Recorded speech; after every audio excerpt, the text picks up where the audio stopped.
ഇപ്പോൾ world cup ഡെസ്കിൽ നിന്ന് അക്ഷയ് ചേരുന്നു. അക്ഷയ്, രണ്ട് ടീമിന്റെയും ഏറ്റവും വലിയ പ്രത്യേകത എന്താണെന്ന് ചോദിച്ചാൽ അറ്റാക്കിംഗ് നിര എന്ന് തന്നെയാണ്. ഒരു വശത്ത് Kylian Mbappe, Ousmane Dembele, Michael Olise, Desire Doue തുടങ്ങി ഒരു പിടി താരങ്ങളുണ്ട്, എണ്ണിയാൽ തീരാത്തത്ര താരങ്ങളുണ്ട്. മറുവശത്ത് അലക്സാണ്ടർ ഇസാക്കും ഗ്യോക്കറസും ഉൾപ്പെടുന്ന മറ്റൊരു ലോകത്തെ തന്നെ ഏറ്റവും മികച്ച അറ്റാക്കിംഗ് നിരയുള്ള മറ്റൊരു ടീം. അപ്പോൾ ഇന്ന് ഗോളിന് ഒട്ടും കുറവ് നമ്മൾ പ്രതീക്ഷിക്കേണ്ട ഒരു കിടിലൻ മത്സരം, ഗോൾ മഴ പെയ്യുന്ന മത്സരം തന്നെ പ്രതീക്ഷിക്കാമല്ലോ.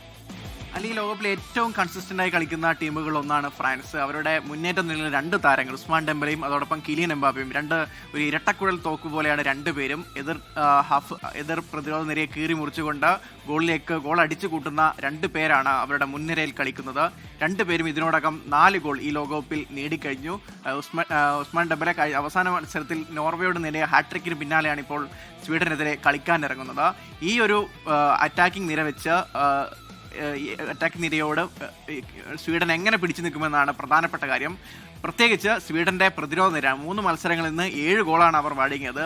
ആ അത്തരം ഒരു ആടി ഉലയുന്ന പ്രതിരോധത്തെ വെച്ച് ഫ്രാൻസിന്റെ മുന്നേറ്റത്തെ എങ്ങനെ ചെറുക്കുമെന്നാണ് പ്രധാനപ്പെട്ട ഒരു ചോദ്യം. ഫ്രാൻസിന്റെ എല്ലാ ഡിപ്പാർട്ട്മെന്റും അവർ വളരെ സ്ട്രോങ് ആണ്. പ്രത്യേകിച്ച് മധ്യനിരയിൽ ഒലീസി അടക്കമുള്ള കളി മെനയാൻ കഴിവുള്ള താരങ്ങളുണ്ട്. അതോടൊപ്പം അവർ നൽകുന്ന സാധ്യതകൾ മുതലെടുത്തുകൊണ്ട് ഗോൾ അടിച്ചു കൂട്ടാൻ എംബാപ്പയും ഡെംബലെയും ഉണ്ട്. അപ്പോൾ അവരുടെ എല്ലാ ഭാഗത്തും സ്ട്രോങ് ആണ്. അവരുടെ പ്രതിരോധമടക്കം എല്ലാ ഡിപ്പാർട്ട്മെന്റും നല്ല സ്ട്രോങ് ആയിട്ട് ഇറങ്ങുന്ന ടീമിനെതിരെയാണ് സ്വീഡൻ ഇറങ്ങുന്നത്. സ്വീഡന്റെ ഏറ്റവും വലിയ തലവേദന ഇവരുടെ പ്രതിരോധമാണ്.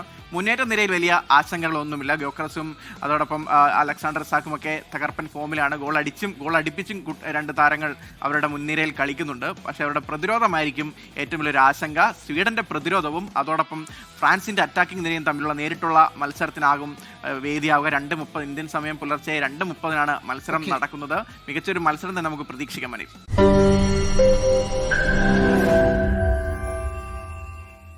ലോകത്തെവിടെയായാലും ഏത് സമയത്തും 24 വാർത്തകളും ഓഗ്മെന്റഡ് റിയാലിറ്റി പാക്കേജുകളും എക്സ്പ്ലെയിനറുകളും വിശദമായി കാണാൻ ഞങ്ങളുടെ യൂട്യൂബ് ചാനൽ നിങ്ങൾക്ക് സബ്സ്ക്രൈബ് ചെയ്യാം.